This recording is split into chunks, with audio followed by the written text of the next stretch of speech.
we have our full program, so we're going to get started. So in essence of time, we're going to do the check-in, check-out code at the end. And Anca Trifan is going to introduce herself and get started. How many of you joined the keynote session with Sharon Kai? Awesome. So by now, it's pretty straightforward that AI is here, and let's make sure that we get rid of that feedback. And it's not going away.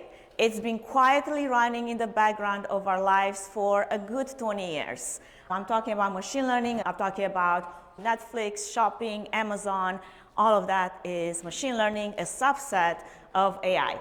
So what I want to do today, because the keynote was fantastic, was very high level, we're going to get a little bit more into the nitty-gritty of what actually means for our lives, for our events. And because I come from a background of event planning and event production, that's kind of going to be my goal. Because I don't want to see, personally, technology just for the sake of technology. I want to see that technology helps us make smarter decisions and ultimately lead to real ROI and ROE when it comes to events. So today we're going to look at how to use AI to plan smarter events without getting buried in the should have, could have. So with that, we're going to get straight into it. Now, it's worth mentioning that, and this is something that I found quite fascinating and also sobering at times, because there's been a recent Gallup survey that found that 99% of Americans have used some type of AI in just the last week alone. And only 64 actually realized that they've been doing it. Also, at the same time, McKinsey came up with their latest research, and in their research shows that 92% of US companies plan to invest in AI in the next few years, but only 1% of those companies consider themselves mature in AI adoption, meaning they're fully integrated, they're really using it into their workflows, and they're driving real business impact. And the real obstacle here actually is not so much the employees, they're eager to learn. It's not so much the technology, but sometimes it's the leadership hesitation, because sometimes we don't realize the significance of something until probably it's a little late, or we need to take a step back and in hindsight, truly see it for what it really is. So a quick story here. I'll be honest, I have been one of those that I've missed some big shifts over the years. Anyone gotten on Twitter or X right when it first came out? Because I didn't. I missed the train on that. I ignored it. I was like, well, it's just another social network, whatever, I don't need it. And then came Instagram, and same with Instagram, I was like, I already have Facebook, I don't need it. And then maybe I'm doing the same thing with TikTok, who knows? Why does this matter? Is because just knowing something is important is not enough. If I paid attention earlier, probably I would have millions of followers, not thousands of followers. But that's not really gonna break me, right? It's just a parallel into how AI can be one of those moments. It's here, it's changing how we work, how we create, how we communicate. So don't miss it the same way how I missed on X. I'm still not on X. So with that, just a quick intro for myself. My name is Anca Trifan. I'm an award-winning speaker, CEO of Trifan Event Productions, host of the Events Demystify podcast, the top 5 podcast in the event technology and AI world. I'm also the founder of Fit for Events framework, and that comes from my bodybuilding background. I'm an athlete, and over the 20 years, I have produced, I have planned, I have managed high-stakes shows and events all over the world. Today, I help event professionals and business leaders integrate AI and strength-fueled resilience in how they plan and how they build and how they grow. So how many of you agree that the AI we work with today goes far beyond chatbots? Sharon did a quick run-through of where we are on that timeline, and it's already reshaping so much of how we plan, how we source venues, how we manage suppliers, how we measure outcomes. And that goes all the way from streamlining internal approvals to personalizing and forecasting attendee needs. And AI is already doing a lot of the augmentation, the automation, whether we realize it or not, in a lot of the tools that we already use. The real opportunity for all of us here today is not just automating busy work for the sake of doing it, but working smarter, saving time, managing tighter budgets, delivering better, more inclusive events and meetings, and staying ahead of the compliance and reporting demands, because the reality is the pressure on the public sector meetings isn't easing up. Expectations are rising, shorter planning cycles, meeting that the need to return higher ROI and ROE, faster transparency, faster reporting, lower budgets, lower margins, and all of that with less hands on deck. So technology alone won't fix that, but strategic AI use might, and it starts really with simpler wins. So today we'll get into practical applications, and first I just want to give you a bit of a roadmap of what we're trying to cover today. And as I said, it's going to be a bit of I like to call it part fire and part fire horse because it's going to be a lot. And my goal is to really keep it practical, relevant, and immediately useful. So now that we've kind of set the stage of AI and what it is and where we're at with that, we'll dive into a few practical AI tools you can actually use to plan smarter, not just one day, but right now. And then we'll move into AV production, because part of this talk, I was going to cover AI tools, but also AV production that's been part of my background of 20 years, smarter budgeting strategies, keeping your events effective without breaking the budget. And then we'll build on that with AV negotiation tips, and then use AI to support that and see how we can analyze estimates, contracts, and then we'll get a little bit interactive. You'll have some homework and you'll work amongst yourselves because I want to make sure that you stay present and you retain, and I also give you some breaks to do so because there's going to be a lot of content. All right, so that being said, the one core belief I want to start with is that you can start small, but you have to start now.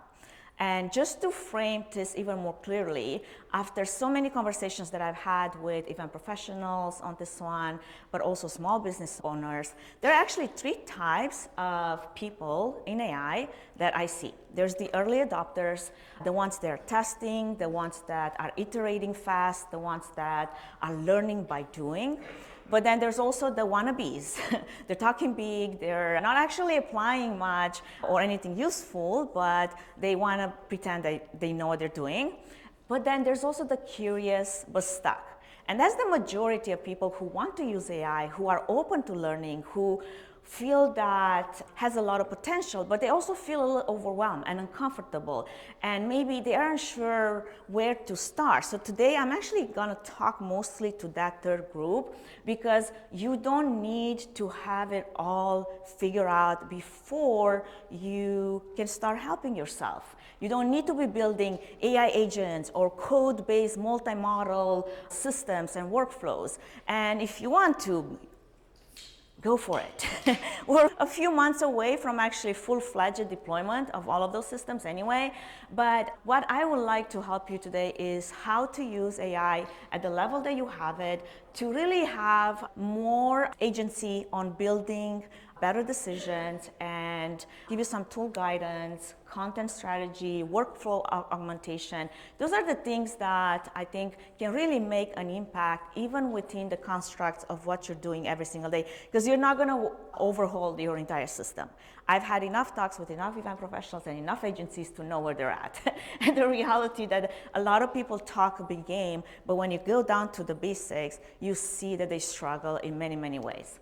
So here's a look at the event cycle, because we're going to zoom out for a second and look at that full event cycle. And that would have event strategy, sourcing and logistics, and then registration and marketing, and then the live event execution, and then post-event analysis. Did I miss anything? That's pretty good as far as the event cycle goes, right?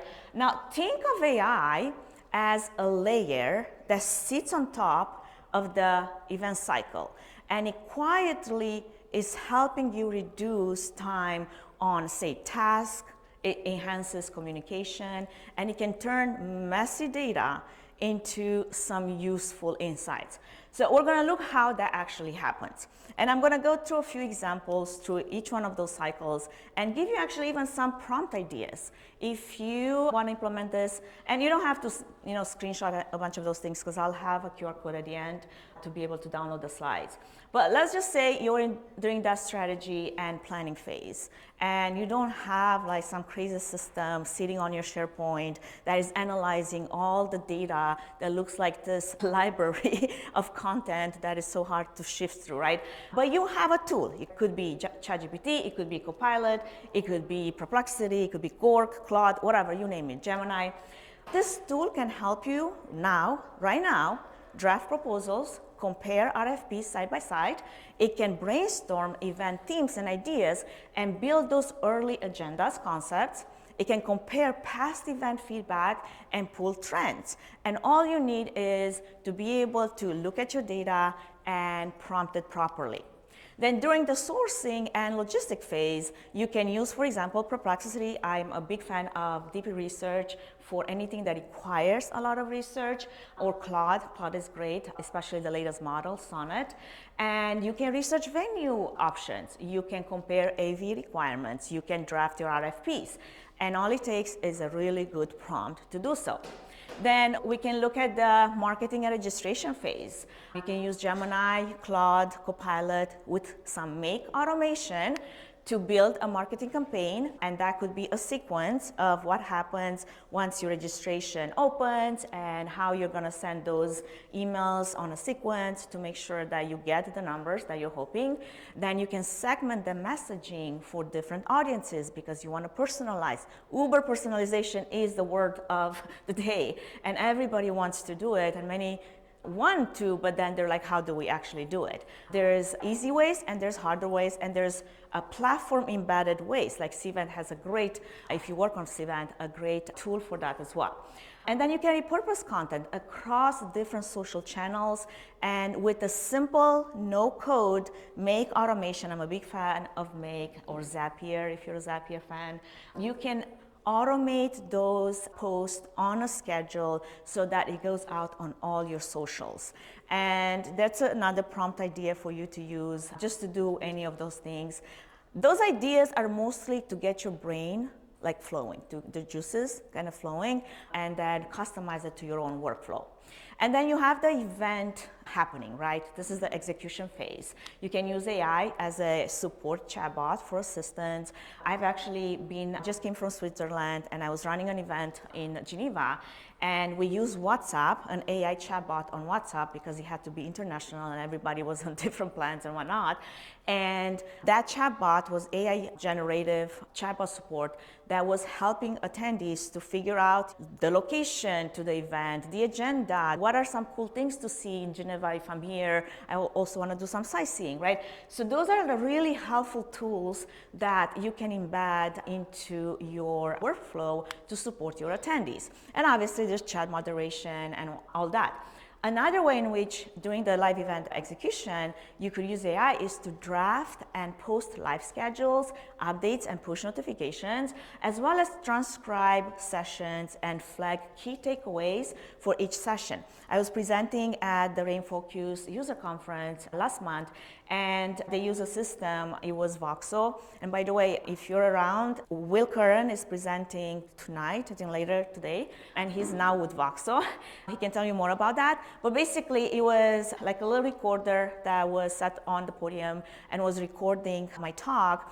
And instantly, once I was done, I'm talking 1 minute, I already get to my email a summary with the key points, a nice PDF of my talk, and then a graphic that I could post on LinkedIn. Those are tools that support not just the speaker, but also your audience. Because this Rainfocus had over 50 sessions, and I couldn't be in all of them at once.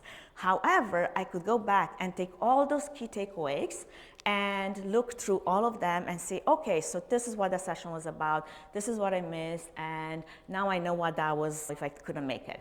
I also like to use Fireflies. I was in the keynote and I had it on my phone recording the session, and it already gave me all the transcribing and the key takeaways and the things that really I will be able to go back to and say, oh, she said this or she said that. Snapsight AI is another great tool that can help you not just provide transcription, but also translate. And then you have all the other ones, Otter AI, Zoom AI Companion, Teams AI Assistant. All of those could be used as smart tools to upload scripts, AV rundowns, client briefs, pull quick insights for those executive summaries. I'm sure a lot of you will have to go back to your organization and they're going to ask you, so what did you learn? And give us a summary of all those things, right? Those are tools that you can use so you don't have to write down everything. Yes? What was the name of the first one that you said? The which one?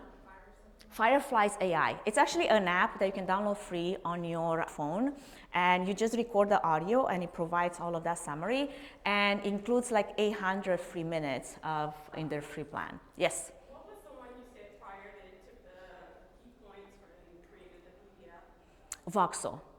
VOXO. That one though is a system that needs to be installed by them, so it's not something like an app that you would have to download on your phone. So it's a provided solution by Voxo.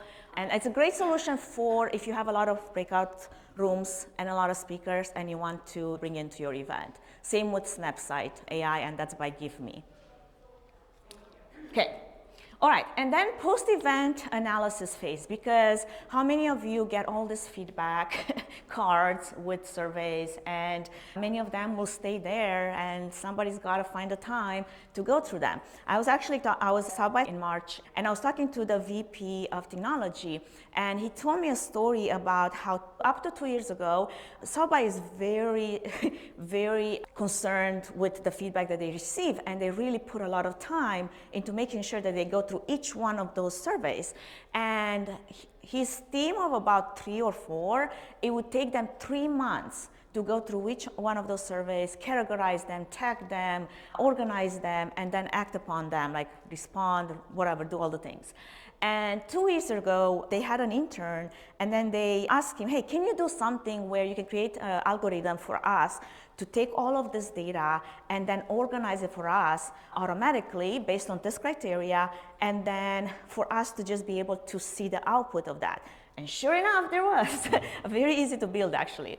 So what would have taken 3 months to just go and categorize all of this, literally it took a click, and then the time that they had now was spent on what? On making their sessions better, on actually acting on those decisions, on those feedbacks, on contacting whatever the people that left those feedbacks. So what I'm saying is AI, yes, can save time, but then the question is, just because you have the time, now what are you going to do with that time? So make sure that now goes into actually some higher level strategy planning versus, oh yeah, I'm going to go on a vacation on the beach now because I've saved 3 months for this. So that is what I'm talking about when it comes to AI helping. And then you can obviously draft executive summaries for key findings and all of that.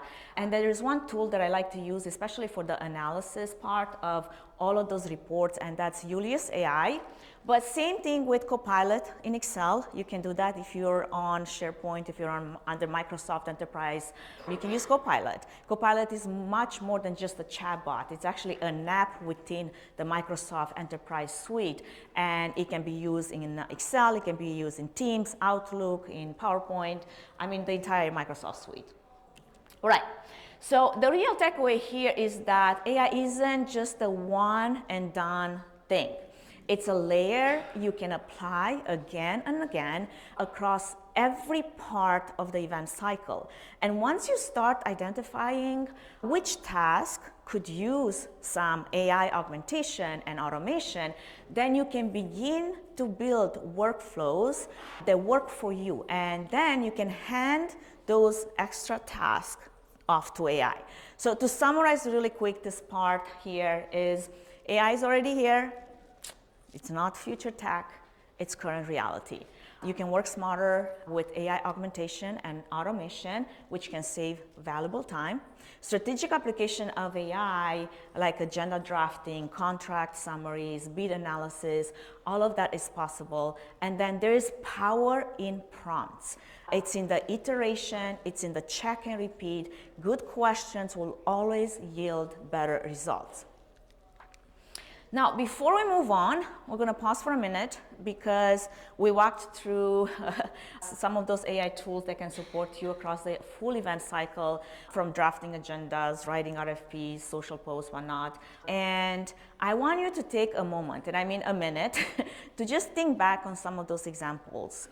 And I want you to think of one that felt more useful or doable to you, either a prompt or maybe one of the tools, and something that you can say to yourself, yeah, I think I can try that. So just pick one example that was shared and sit with it for a minute. I'll give you a minute.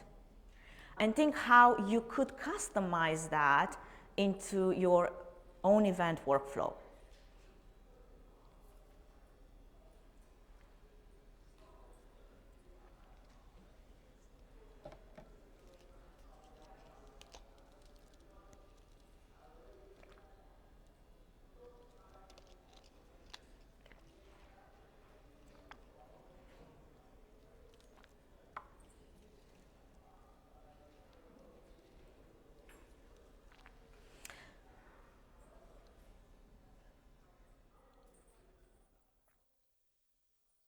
And now that you have that example, I hope that you'll actually try it because that can be your starting point. Now, if you were not aware what I just did right now, this was a neuroscience break. It gave your brain a break to retain some of the things that you just heard. And when you think of your agenda customization and the way you build those agendas, always include a bit of a break, because our brain moves so fast, but also our retention is that of a goldfish. And if you just move from thing to thing to thing to thing, you will never get a chance to actually leave with something useful, because you're going to go into another session, another session, another session, and at the end of the day, you're going to say, so what did I learn today? What was I left with? So be mindful of that, just as you have the power to dictate what happens in your own events, in your own agendas. All right, so a couple of tools that I'm going to cover today, two actually, because, and it's funny because Sharon already touched on one, but I'll give you some other examples, practical ways in which you can use it. And those are beyond ChatGPT. Yes, I am a big fan of ChatGPT. I have trained it for the last 3 years. I've paid for it for the last 3 years as well. I will only use paid models. And the reason why I say that is because there's two things. One, when you're working with an AI model that is free, you're going to pay for it with something, and that's going to be your data or your privacy. So you get to choose how comfortable you are. You either paying with your money or paying with your privacy and data, right? So for me, that's important. So I have a plethora of tools that I use, and they're all paid tools. And I'm not going to tell you how much I pay per month for each one of those, but you can get an idea because they're not cheap, they add up.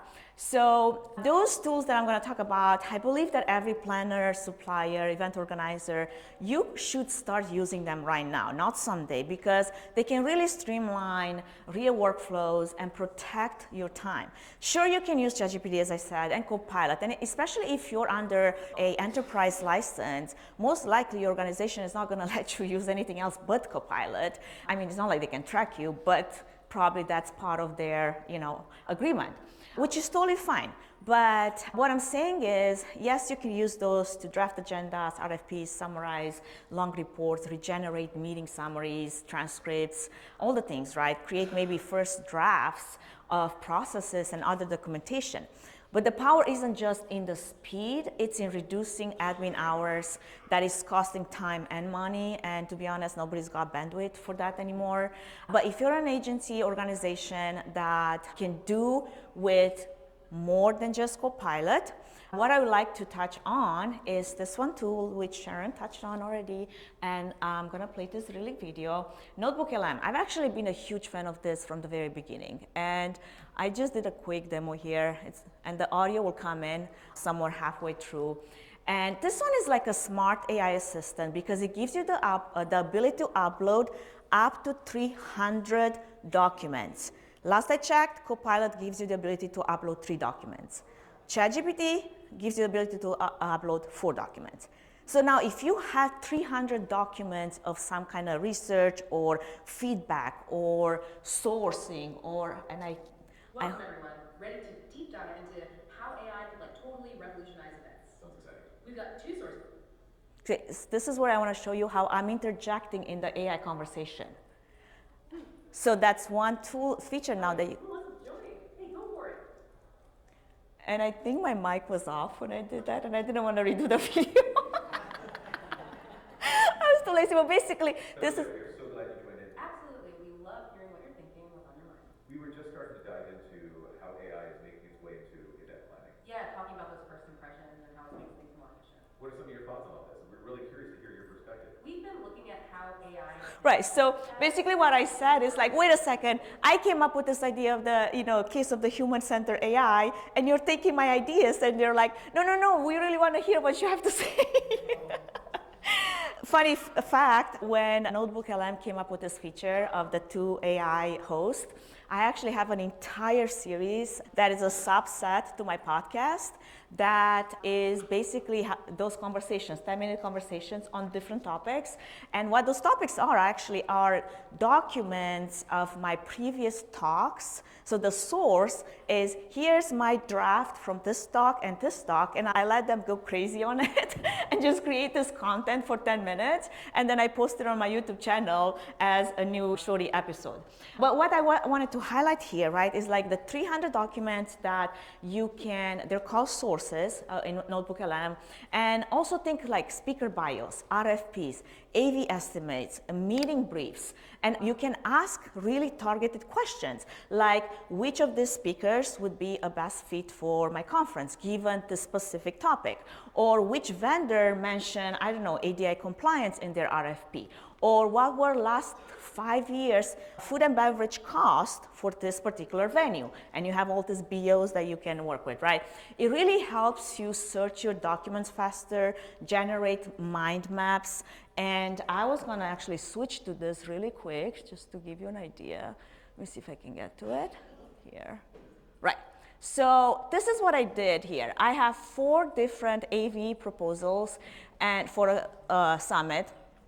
And I used a little prompt that probably I'm getting a little bit ahead of myself because this example will come later. But basically, I asked it to summarize this quote to also, there's a prompt there, oh, I can see it, where it says, this is a conference with approximately 900 attendees requiring general session coverage, breakout rooms, and streaming support. Each quote includes labor, equipment, and on-site support. Compare the 4 quotes and identify the following where labor cost differs significantly, where gear or service descriptions are vague or missing, where hidden costs might occur, such as rigging, power fees, internet, union labor surcharges, and where assumptions about rehearsal time, loading out, and overtime are not clearly defined. Summarize your findings into a bullet point comparison, highlighting risk, cost differences, and areas needing clarification before contract signing. And this report that I got was actually quite comprehensive.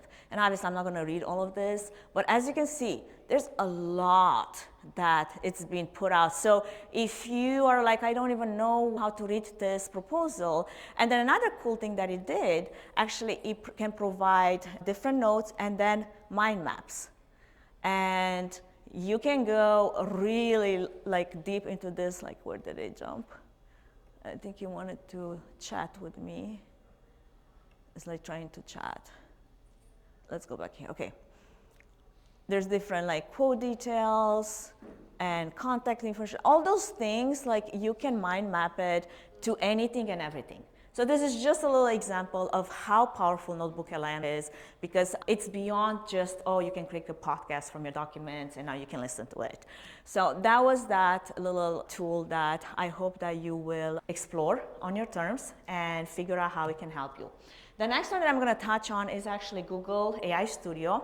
This one is just a few months old and it's actually unexpected and quite creative. And what I did here, why so, is because it can help you storyboard a multi-day event, an incentive trip, a conference, a town hall, anything that you can think of in a narrative structure. So what I gave you the prompt is to create a visual story for a, it's kind of hard to see, sorry for that font, it's so small. Okay. For a corporate retreat, and then it has this particular model that it's in beta, which is image and text. So once you give it a prompt, it's gonna actually give you the description for each one of those sessions, the visual for each one of those different elements. So like you had the welcome reception, and then you can have the sessions, and then a leadership meeting, and then you can have a afternoon break, and then you can have some kind of evening reception, and all of that is in a visual format. So like if you need to present that to your clients in a way that is visual, you don't have to be some kind of like a crazy graphic designer. You already have the tool to create the first draft. Should you take that first draft? No, I actually am a big fan of the first draft mindset, which means take that first draft and then add your expertise and add your experience and add to that to make sure that the final draft is really your product, is really your shining through all of that, right? AI is just the first thing that gets you started. And sometimes that's enough. Sometimes it's enough to just be like, I'm feeling like a little, like in this like creative block, and I need someone to help me out. All right, so those are the two tools, and I'm not gonna go into any more because guess what? I have, let me make sure that I can, it goes to my next one.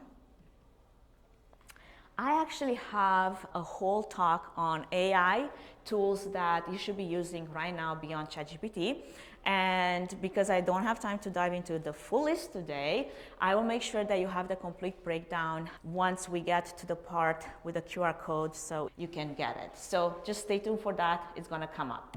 All right, so next we're gonna get into the second part of the talk. And to be honest, because I have 20 years of experience of AV production, this was actually the first time when I was so excited, because when Alan asked me to come and present this talk, he's like, can you do an AI and AV talk? I'm like, I've never done it as in one session, but guess what? Let's see, let's go for it, right?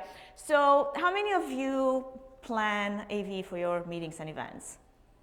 Okay, that's good, because I want to speak to an audience that actually has a bit of a hands in the pot, and it's not just something that you just do.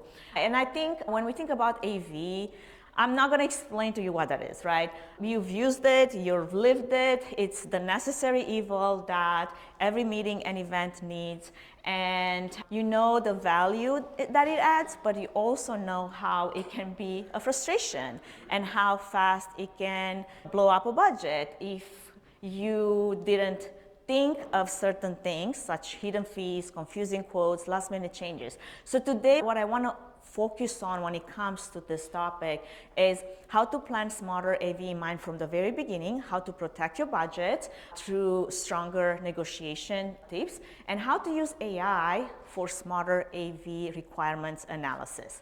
So we're gonna go through that really quick, and we're gonna start with AV best practices. So you're protecting your budget before that single microphone is turned on.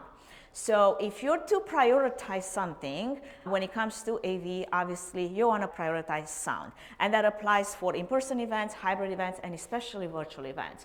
I know it's easy to think of, especially the beautiful general session with the stage design and the screens and all that fancy stuff. But at the end of the day, if budget is of concern, you have to think of the things that matter the most, and crystal clear sound, that is the most important thing. And then visuals, like what is your audience seeing, right? So you want people to be able to hear and see. So for hybrid events, when I think of AV minimum requirements, you have to have one clean audio stream, one backup, one closed shot, broadcast quality camera, maybe 2 PTZ cameras, which is basically the crowd that will give you the wide shots, and then 1 main streaming destination with a backup. And then obviously broadcasting requires you that you would have a crew that is able to not just run the in-person, but also run the virtual side. Especially post-COVID, we did a lot of that. Actually, as a matter of fact, in the afternoon, I'm running a virtual event from the hotel room. I'm still doing virtual events, guys. They're not dead. And I've been doing them for quite a bit, and they're a really nice way to bring international audiences in, especially if they can travel. Right now we've got all of those visa blockage and tariffs and all the things that are complicating our events so much. So do not discount virtual events as being the lower side of an event, because they're still very powerful. I have a funny story to stay here. I didn't start streaming events and broadcasting events in 2020. I actually streamed my own wedding in 2009 because my parents couldn't get the visa. They were in Romania, my husband's parents were in Spain, and we couldn't get them to US, to this beautiful 500 in-person wedding that I planned all on my own. So I had to figure out a way to make sure they're still part of that celebration. So when it comes to virtual events, another thing that I like to always say is you can obviously use simple streaming. You can use platforms that create more of a higher end experience. Always stack check your speakers. Always look at sound framing, lighting, and then a minimum of 10 megabytes upload speed. That's kind of like my requirements. You do this, you'll be pretty set. All right. Secondly, right size your visuals. Not every meeting will need LED screens. I mean, they're beautiful, they're glamorous, but none of the content is actually created for it. So sometimes the very much placed 10 by 14 screens that they have in the general sessions are plentiful with the 10K projectors in the back, long throw lens. That will do the job. And that will save also your budget. So ask yourself when you plan that, what do attendees actually need to hear and see clearly? And then you can plan according to that. Thirdly, understand where AV budget will bleed. It's not always the gear. It's the Wi-Fi, it's the power drops and the charges, it's the rigging, it's the flying of lights and projectors and speakers. Those are the silent budget killers that they need to be part of the negotiation before you sign the contract. I always say, before you sign, you negotiate. After you sign the contract, you beg. You don't want to be begging. Nobody wants to be begging. So always ask yourself during that initial AV conversation, what additional known or not known venue fees could affect this final version of this estimate? And then protect your agenda to protect your AV budget. I can't tell you how many times I've been on event site, and this was just recently, where our loading time was supposed to happen basically from noon up until 8 p.m. and the venue cut it from 8 p.m. until midnight, and then the entire crew had to be up at 6 a.m. back so that we can finish it before the 8 a.m. conference start. How much overtime time do you think that was because of that little change, right? So those are little things that really truly matter. So protect loading, protect setup and transition times, also room flips. Oh yeah, this is a wonderful meeting room, but we're gonna have, lunch here, so everything has to switch. Or we're gonna turn this in actually a wider, take that drywall into a larger meeting room. All of that affects not just the transition times, but the flips, the AV, the labor, the equipment, all of that, right? So when you protect the crew's time from those last minute changes, you also protect yourself from labor overcharges, you protect your event and your final invoice. Another thing I'm going to add here, never rehearse live. There is a reason why dry runs are so important, and you want to do that before the clock starts ticking, and you want to do it so that you avoid yourself from unnecessary stress. Event planning, it's already a very stressful job. You don't have to add on top of that. So always schedule a full tech run through, including mic checks, Q2Q, run throughs, slide, media, hands off, all of that. Even a rough drive through can flag certain issues early enough so you don't have to sweat right before. I was doing an event in Phoenix, and literally the president of that particular organization waltzes in 2 minutes before doors, gives me this USB, and they're like, we have an update to our presentations. I have 5 computers running this show because you have the primary, you have the backups, you have the streaming, all of this. And then as he gives it to me, he goes straight to the stage and welcomes everyone. And he's like, and now, and I was like, there's nothing on the screen. I'm like, we need a minute. Actually, we need more than a minute to be able to take this to all the screens. So don't put yourself in that embarrassment situation, because at this point, I'm like, I want to hide. It's not us, the team, but who's going to say it? And we made it happen, but it was definitely like one of those stressful moments like that could have been avoided. Okay.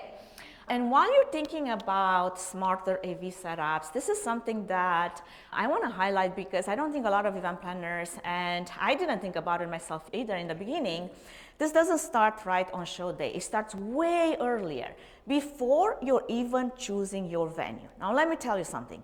If you have an AV partner that has done enough events, I swear to you, they will have more ideas about venues and tricky hidden fees and terrible loading access and this requirements and that requirements that you might. So bring them into that conversation and ask them, hey, we're thinking about those 3 venues for this event. What is your thoughts on any of those? Take that feedback before you go to the venue and access that venue. And if it's important enough for you to save money, that is valuable feedback that you can use. So make sure that before you even contract with the venue, before you do that venue walkthrough, which you should, you have this relationship with a partner that you can ask those type of questions so that you can make those smarter decisions. Okay. So now that we've kind of gotten the AV quote, and sometimes when you receive different versions of the AV estimates, you can see how widely different they can be, right? The numbers. Part of the problem is honestly not so much you requesting, I need this for this event, is how little clarity there is up front. That's why I always recommend giving your AV partner real information early on, not just the date and the room name or the ballroom name. In the resource folder that I'm going to share with you at the end of this presentation, I have actually included a list of questions that you should be ready to answer before you even go out and scope for AV. And those type of questions will get you prepared to have that initial conversation and be able to not just receive proposals and estimates that are across the point, they're basically similar and helpful, and you're not comparing oranges to apples, but it will help you make better decisions, because good information will always lead to better quotes, and that will lead to better surprises. So you'll have access to that. And I'm not going to go through those questions. Initially, I was thinking I'm like, it's going to take too long. So I'll just give you the opportunity to do so. And the way you can do that is, ta-da! To gain access to the said resource folder, as well as the AI tools that I've mentioned earlier, is by scanning this wonderful QR code on the screen. And what I want you to answer is just a few simple questions. 1, what resonated most so far? What insights are you taking back with you? And what questions are you still thinking about? Because I really look at all of those surveys, and they really informed not just my presentations, but also I will get back to you. And if you have questions, you better believe that I will make sure that you get your answers and you get the resources and you get the things that I promised. Now, on top of that, I actually put out a free ebook called Mastering ChatGPT, A Guide to Effective Prompting. And this was last year, beginning of last year. And then a few months after that, I kind of forgot about it because I'm thinking everybody knows how to prompt ChatGPT. You'll be surprised. Not everybody knows. So then I kind of revived it, and it's very, very useful. Sharon actually touched on this O1 prompt structure and framework. I have 15 different frameworks that you can implement, and not just for events, but any everyday type of AI type of conversation and iteration. And one of my favorite one is actually a step-by-step, especially if you're dealing with a very large documents and large query for specific things. You really want AI to think about it step by step. And it's been proven through data that if you give AI the ability to pause between each one of those steps, it does provide you with a better output. Another thing that I like to use, which I do, and it's not necessarily agentic AI, even though I'm already in that part of the world, playing with building my own agents, is compounding LLMs. So what does that mean? And for anybody that doesn't know LLM, that's large language model. So it's any of the ChatGPTs, Geminis, all of those. The way I do it, for example, let's just say I'm preparing for this presentation, and I would input in ChatGPT the outline of what I'm thinking this to be, and then I kind of get a first draft of like some kind of this is based on all those topics that I want to cover. This is the initial outline. Then I take it to Claude, a second LLM, and I ask it to critique this outline and then to provide me with a better outline. And then once I have all of that, I go back and I take it to another LLM, and this is the compounding, and then I ask it, based on this outline from this LLM, based on this critique from this other LLM, can you provide me with a third draft now? And you'll be surprised how helpful that stacking really is, because you have multiple models with multiple strengths helping you. So if you have something that's really complicated of a process and you're not getting out of ChatGPT, and this is kind of like a common frustration that I hear from people sometimes, like, it's not answering me, it's not doing what I asked it to do. Well, first off, you didn't train it enough, probably, you didn't, you didn't give it enough data to be able to know what you're looking for. But compounding LLMs will really give you a different kind of output. All right, so I think by now you all got over that. So what we're going to move into is a bit of the renegotiation segment, because when it comes to AV, obviously most of you are not new at it, but that doesn't mean that it's less frustrating sometimes. And what kills budgets faster is not necessarily the gear, it's the hidden decisions that get made early or not. So we'll talk about that. And first and most important one, and this is going to be a bit of a repeat from what I said earlier, but some of you, I feel like you really need to hear this twice. Bring your AV partner in early, before you book the venue, before you sign the contract, and ask what are the easiest venues to work with from a tech standpoint, because they'll know whether or not the Wi-Fi is super pricey, the power is also very pricey. I was working in the Oregon Convention Center, and we had this large gala, and literally the in-house AV came in, and they were literally counting every single outlet that I had something plugged into, and then each one of those was $50. So then they sent me the invoice at the end of it. I'm like, I thought I rented the whole ballroom, which comes with the power. Apparently not. So little things like that can add up fast. And then secondly, if you are planning repeat events, ask for a multi-year contract. An MSA or a multi-event deal can really lock in rates and reduce planning overhead. So this works especially well if you're booking maybe the same vendor for different meetings throughout the year. Another one that I like to watch out for is exclusive venue services.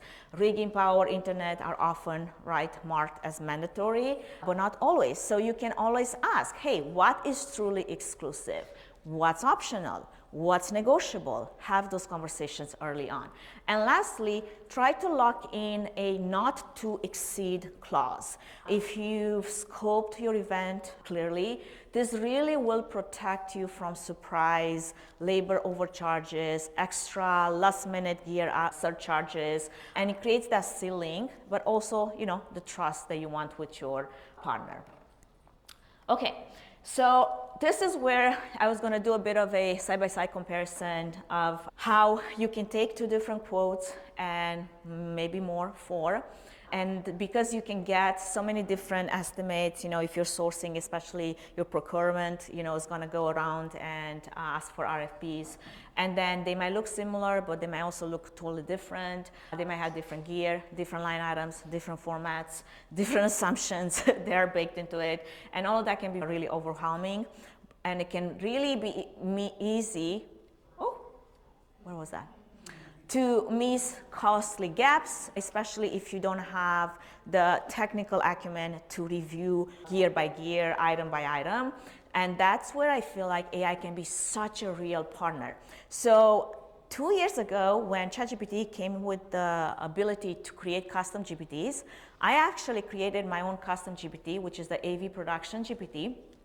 And what this custom GPT does, let me take you to that. So all of those are GPTs that I created, and they're custom. But this AV production GPT, what it does, and it's free on the marketplace to use, but I think you do have to have the plus. So you have to have the $20 a month ChatGPT. You can take multiple quotes, and it's been fed over 20 years of doing events and AV production. Let me just say, I have quite a large collection of AV production invoices and whatnot. So it can give you an idea of like, how much will AV cost me in this part of the country? Or I'm comparing this Encore, Encore, they're pretty much everywhere, to this other, is this appropriate? Is it appropriate to be charged $500 an hour for someone to plug in a TV? What are some ways in which I can negotiate, go to the table and negotiate how this is like so outrageous? So that's one helpful tool that if you want to dive into it. But then the other one that I was going to mention, like you can go to ChatGPT, you can go to NotebookLM, you can go to Claude, Gemini, Copilot, and do this side-by-side comparison. Whatever tool you decide to use, the goal isn't really what tool. The goal is to learn how to ask smarter questions and then catch those hidden risks before they become surprises. So in order to do that, there's this framework that I want you to be aware of, right? First, you have to set up your AI for what exactly you're hoping to accomplish. You don't just upload the documents and then you hope that AI will figure out what exactly you're looking for, right? So when I showed you the NotebookLM example, did you see how comprehensive that prompt was? Because you really want to give it context, you want to give it information, you want to give it requirements, and then you want to specifically ask what you're looking for. So you want to start by telling AI what exactly is it that you're looking at. So you tell, here's this, AV quote for a government event with approximately 500 attendees that requires this and this and this and this. Then you want to clearly state what you want to find out, right? I want you to do this. I want you to compare those quotes. I want you to identify the following. And if labor is what you want to look for, if gear, services are vague or missing, you want to be able to look at those from that point of view. And then finally, you want to organize it in a way that makes sense to you. Summarize in one way or another, or even say it, I want to go to the table with some smart questions. I don't speak tech lingo. What should I be asking based on what's in front of me so that I can have this conversation, right? So when you give the AI this level of direction, context, focus, and output, that's when you can get the structured answer that you can use immediately to either negotiate or request clarification or strengthen your AV agreement terms. All right, so this is where I won't have time to give you a full 5 minutes, but what I want you to is just take a minute thinking through what I shared and maybe think about some of the AV partners that you work with in the past and what are some of the smarter questions that you could be asking them for your own particular event. And then what are some of the smarter prompts that you would want to ask AI beyond what we discussed to compare some of the proposals that you get and And hopefully that will get you started to think of it a little differently and go at it with a little bit more confidence and the ability to really make decisions that will support your events in the future.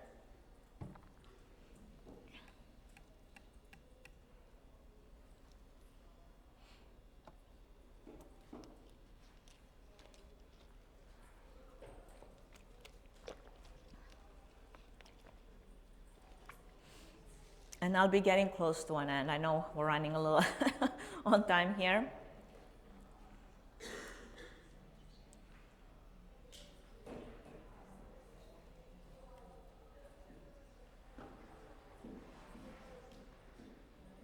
Okay. All right. So really quick, I'm actually going to touch on accessibility. I'm not going to spend a whole lot of time here, but really what I want to give you is the ability to look at your sessions and always look at it from an accessibility and inclusion point of view, which means enabling live captioning when you can for every session. Some of the apps that I'm going to highlight here is Snapsight AI, Fireflies, Voxel. If you can offer multi-language support when needed, do so. Wordly AI is a great tool for that. I know my slides have not necessarily been 24-point font size, but it's really helpful to have a larger font size, especially for audiences that struggle with visually. And this whole PowerPoint was actually created in Gamma AI. Sharon touched on it. The problem with Gamma AI doesn't really give you the ability to actually do much more than this size, and hopefully their next update will let you actually really customize the font size to make it a little larger. And then make sure that every speaker uses microphones. You'd be surprised how many breakout rooms speakers don't use microphone, and you're in the back of the room and you're like, I can't hear anything, not helpful.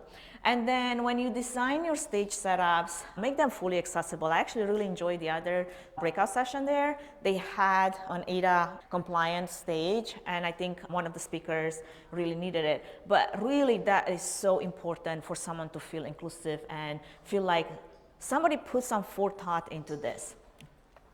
Okay, so as we wrap up today, I want to just quickly bring together everything that we have taken in, right? Because it's been a lot, but it's also powerful if you will actually apply it. We are talking not just about AI tools, we're talking about how to implement those, how to ask smarter questions, how to think differently in how we protect our events, our budgets, and our teams' time. And I hope that you will take this from just some kind of a concept to an actual application. Because whether you're starting to explore AI or you've already been experimenting for a while, the key takeaway that I want you to leave here is with, you don't have to be perfect to be strategic. You just have to start asking those smarter, better questions of your vendors, of your contracts, of your agendas, of your AI, because smarter questions lead to better, smarter events, and ultimately better events lead to better ROI. And that being said, I have this little bit of a tad bit on ethics, privacy, and compliance. This in itself can be an entire session. I just want you to pay attention to those little things. Privacy and compliance are important. Biases is embedded in AI, be aware of that. Never upload PII, SPI into free tools.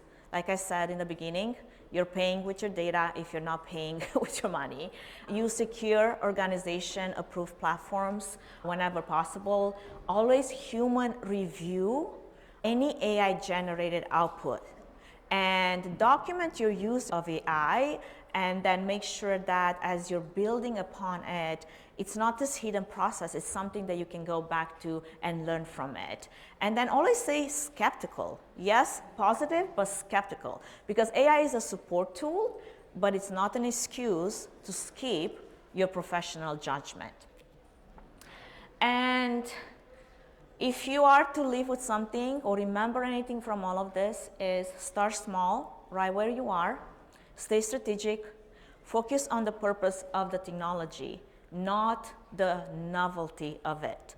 follow those ethical best practices that I've shared. Actually, I have an entire YouTube session on AI ethics that I'll be more than happy to share with you. And the way you can do that is connect with me on LinkedIn. Another free resource is the podcast. I get to interview a lot of smart people, way smarter than me, when it comes to AI, technology, AV production, and all the things. And yeah, and that YouTube list, there are about 78 talks that I've done on AI on all kinds of different topics. So make sure that you take advantage of those. I think one of the most important topics that I talked on was AI red flags and best practices, what to watch for, what to avoid, how to build trust in how you apply AI. So if you're interested in all of that, connect with me. And with that, I think this session is over because we're out of time. Thank you.